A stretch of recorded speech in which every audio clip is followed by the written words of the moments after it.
Hello, my name is Shawn Seguin, and I teach here at the Greenwood School of Music at Oklahoma State University, and I teach bassoon.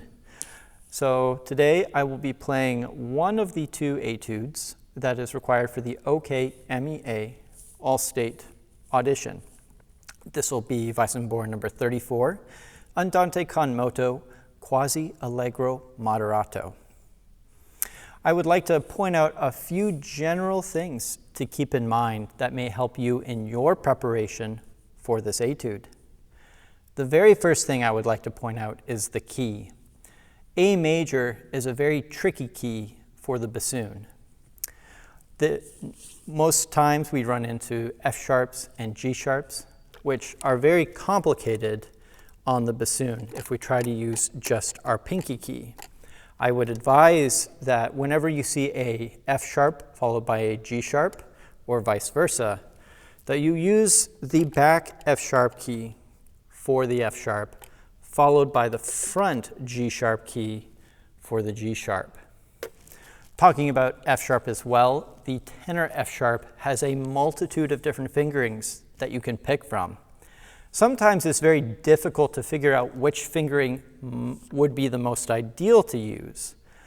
I always err on the side of what sounds and is in tune with what you're playing, along with making sure that the technique is nice and fluid.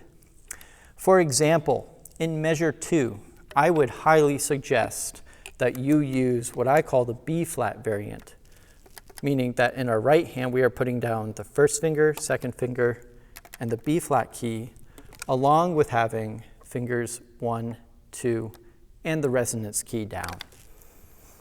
This is just technically a little bit easier than the other F sharp fingering that I typically like to use, which I call the tenor G variant, which is just like tenor G, except we add the second finger.